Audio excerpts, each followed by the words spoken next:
the Bluestar Podcast, where today I will be talking about the different Yu-Gi-Oh decks that I have built and why I have built them. The first deck that I will be talking about is my Blue Eyes deck and why I have built it.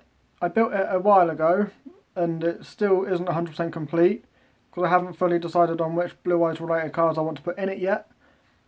I built it because I think that each deck should have a story behind it, and my Blue Eyes deck certainly has a story behind it, with the different versions of it that it has been through. When I have completed the deck, it will have more pendulum monsters so that I can make it a bit more consistent and very unique to me. I feel that this deck suits my personality quite well, but also isn't very consistent. The next deck I will be talking about is my Lights on Blue Eyes deck. This deck is a bit more consistent than my standard Blue Eyes deck and also suits my personality a bit more. The reason why I built this deck is so that I can add the slightly better consistency from the Lights ones into the deck, into the Blue Eyes deck, and try to see how well Lights ones and Blue Eyes can combo together. So far it has worked fairly well, but it isn't the best deck that I own. In fact, it's about the third or fourth most consistent deck I own. I have also added a few dragon-based pendulum monsters, which can help me to make better plays and still have a decent field.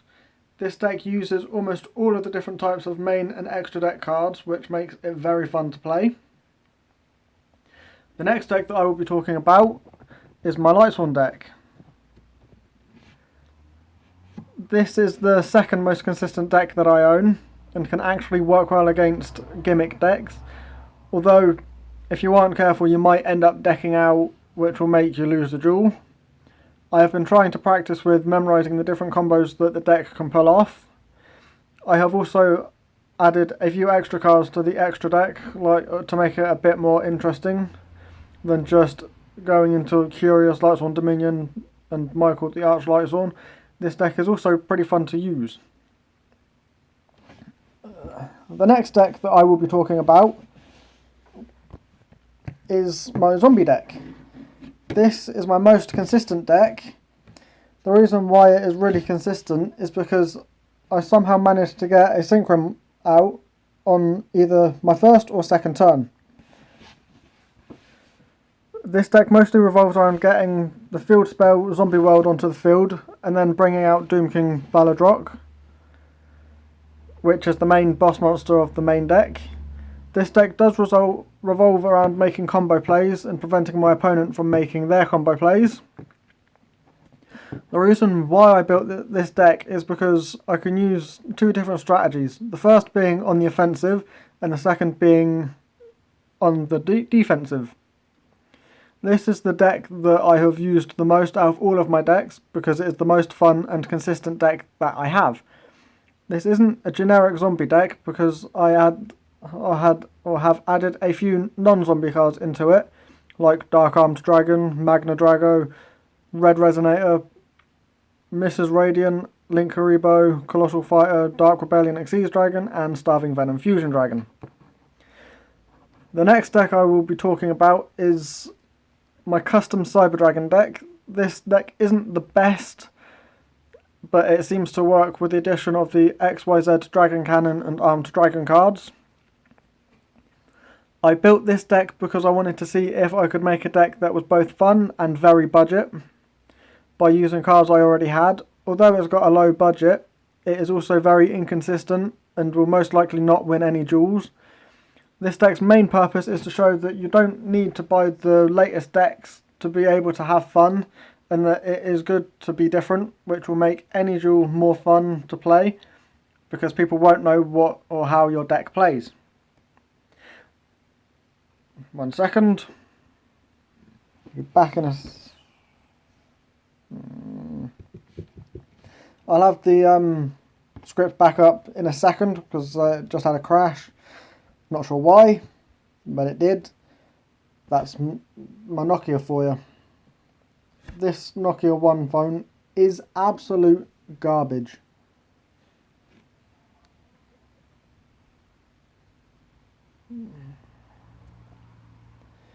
Now I've got to find whereabouts I was in the script.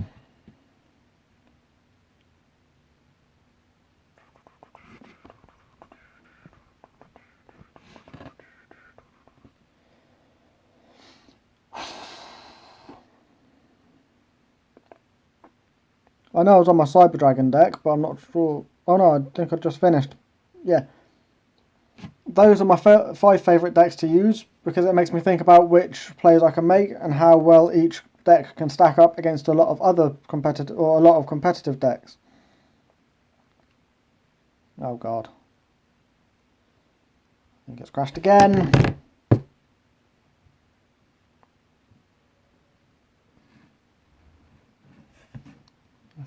I think we're good now. Yeah, I think we're good now. The next deck that I will be talking about is my Cubic deck, and why it isn't a good deck to use. The reason why a Cubic deck isn't good to use is that it can be difficult to get the main monster out on the field, and then you have to use a card.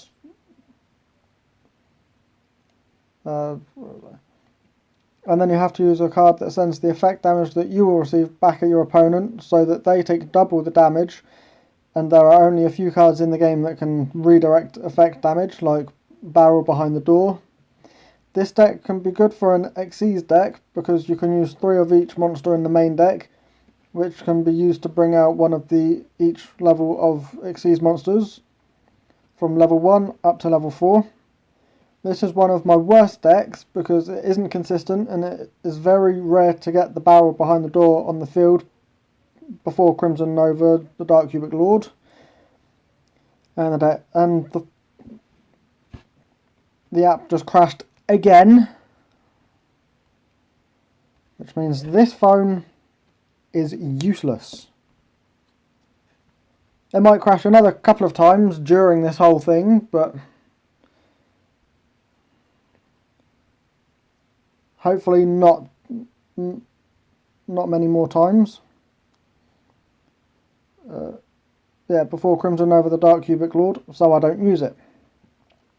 The next deck that I will talk about is my Nordic deck, which is a fun deck to play, but it is very inconsistent, and I am unable to play the best plays with it, as it isn't fully completed. I have tried to make my own version of the deck that uses other non-Nordic synchro monsters, so that I can at least try and make it more consistent. I would use this more as soon as I have made it the way that I want it to be. The reason why I am building my own version of the Nordic deck is so that I can show other people that it is good to put their own twist on an already good deck. The next deck I will talk about is my Salamangreat deck. This deck is a fun deck to use and can be quite consistent, but not as consistent as my Zombie and Lightsworn decks. But that is what makes it fun. My Salamangreat deck isn't like other people's versions of it, because I have added some non-Salamangreat cards into it, but they are still Cyburst cards, as to keep it one card type. I built this deck to see whether it would be a good route to use at tournaments, but haven't been able to fully complete it to the way that I want it. The next deck that I will talk about will be my Destiny Hero deck, because it was one of the first decks that I used a lot. Because at the time of when I started playing it against other people, it was my best deck.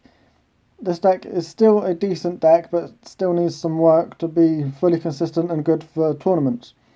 It is still a fun deck to use, because there are a lot of different strategies I can use with this deck.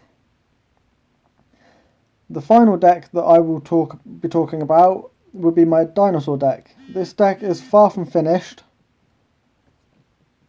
because I haven't really been working on it, and it isn't a deck I will be using a lot.